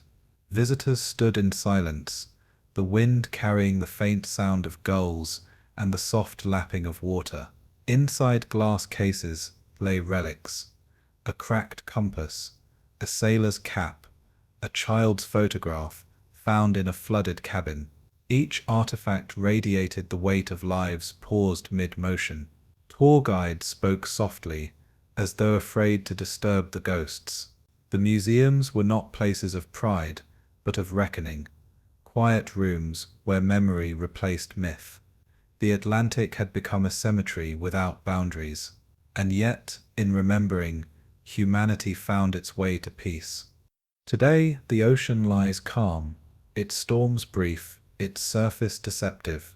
Beneath it rest the bones of a generation that fought, endured, and vanished into the depths.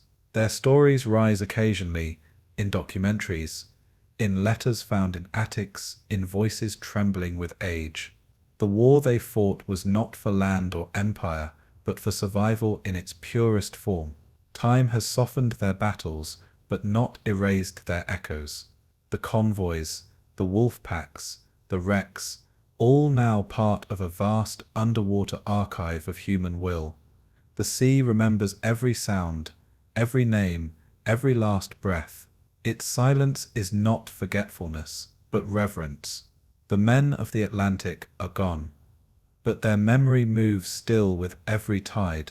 The waves that once swallowed them now whisper their story, endless, solemn, and free of hatred. The Atlantic lies calm now, its surface smooth as glass, its depths still whispering with memory. Sunlight breaks through clouds where once only trace of fire and oil smoke lingered. The silence feels infinite, but beneath it, history breathes, slow, cold, and enduring.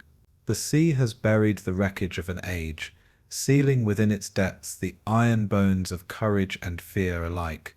Each ship that sank became part of a collective monument, carved by time, not by hands. On quiet mornings, fishermen still pull up relics, fragments of metal, coins, a button from a uniform, each one a pulse from a vanished world. The war that once raged here was more than strategy and steel. It was a test of endurance measured against nature itself. The convoys that crossed these waters carried not just cargo, but conviction. Their journey marked the intersection of technology, willpower, and sacrifice, and the sea, impartial and eternal, remembers all of it. The Battle of the Atlantic was, in essence, the blueprint for modern war, fought not for land but for logistics. It proved that survival in industrial conflict depended as much on factories as on fleets. The hum of engines in Detroit and the glow of furnaces in Sheffield were as vital as the bravery of those at sea. The victory was not won by a single weapon or idea, but by systems, by organization, by learning, by adaptation, radar and sonar, cryptography and convoy routing. Each evolved faster than the enemy could react. It was a war of intellect as much as endurance, waged in silence across 1,000 invisible lines. The Allies' triumph was not inevitable, but cumulative, built ship by ship, signal by signal, soul by soul. And in that cumulative weight, humanity learned the true meaning of attrition, not the destruction of armies, but the slow, grinding contest of civilizations. The Atlantic was its proving ground, vast, merciless, and profoundly human. For those who lived it, the lessons were not abstract. They were measured in the tremor of steel and the pitch-black depths of fear. The young men who fought beneath the waves discovered that courage was not absence of fear, but mastery of it. U-boat captains and convoy escorts alike shared the same heartbeat, fast, desperate, determined to outlast the next sonar ping. In the black silence after each depth charge, both sides understood the same truth, that survival was never guaranteed, and mercy rarely came. Technology gave them tools, but it was discipline that kept them alive. Every torpedo fired, every ship saved, was an act of focus under chaos. Even in hatred, they respected each other's craft. He was a good sailor, one Allied survivor once said of a U-boat commander. He just fought for the wrong flag. The ocean, in its vastness, allowed no arrogance, only reflection. As decades passed, the weapons grew quieter, but the lessons endured. The Battle of the Atlantic became a case study for every future war that relied on supply, intelligence, and endurance. In Korea, in Vietnam, and across the Cold War, the patterns repeated. Machines replacing men, systems replacing instinct. Yet even in a world of satellites and sensors, the essence of that struggle remains the same. It is still about endurance against uncertainty, resolve against attrition, The convoys of steel have become data, and the U-boats of old have turned into algorithms, unseen, relentless, and hunting in the digital deep. But the human heart, the need to connect, to deliver, to survive, that remains unchanged. Every conflict since has borrowed from the Atlantic's playbook, and in each, the sea's lesson echoes softly, power fades but persistence endures. In museums and memorials across the world, the artifacts of that endurance still rest. A corroded periscope, its glass clouded by salt, a battered convoy flag, its colors faded but unbowed. Visitors walk in silence through these halls, the hum of air conditioning replacing the roar of the wind once heard on open decks. Recordings of sonar pings and Morse code echo faintly from displays, ghosts of a technological past that once defined survival. On a wall in Portsmouth, the names of merchant sailors stretch longer than the eye can follow. On another in Hamburg, the names of U-boat crews mirror them, enemy and equal in sacrifice. Together, they form a dialogue written in loss. Each name, each object, is a reminder that progress demands payment, and the currency, as always, is human. For historians, the Atlantic campaign remains a paradox, both a story of triumph and a warning. It showcased human ingenuity at its peak, but also human cost without limit. The convoys proved the strength of cooperation. The U-boats revealed the danger of isolation. It was a conflict where innovation and brutality marched hand in hand. Every advance in sonar meant new ways to kill. Every improvement in armor meant new ways to pierce it. The cycle of progress and destruction spun faster than morality could follow. And yet, amid it all, humanity's better instincts persisted. The mercy of a captain rescuing his enemies, the silence of a sailor praying for both sides to survive the storm. The Atlantic was not just a battlefield, it was a mirror. In its reflection, mankind saw both its genius and its grief, and the image has never quite faded. Even now, satellites trace the same routes once haunted by wolfpacks. Cargo ships glide over the graves of men who never came home, their wakes briefly disturbing the water before smoothing into silence. Each ripple travels outward, like time itself remembering. The world that grew from those battles is built on their endurance. The global trade, the maritime law, the unseen highways of peace. What began as struggle became structure. What was once desperation became foundation. Beneath the sea lanes of the modern world lies a story written in rust and salt. It is the story of how mankind learned to master the ocean, but also how it learned to respect it. The Atlantic no longer kills in anger, but it never forgets. Its calm today is not indifference, it is memory. The sea holds its silence like an oath. At the end, the lesson of the Battle of the Atlantic is neither victory nor defeat. It is humility. The ocean cannot be conquered, only endured. Technology may master distance, but never destiny. The men who fought beneath the waves and above them proved that courage is not the absence of fear, but the persistence of duty in spite of it. They were engineers, sailors, and dreamers, each believing they could bend nature to their will. In the end, the ocean reminded them otherwise. Its depths became their teacher, its silence their legacy. Today, as the waves roll gently over the resting places of thousands, their lesson remains clear and eternal. They thought the ocean would obey them. The ocean answered, and men on both sides learned what it cost.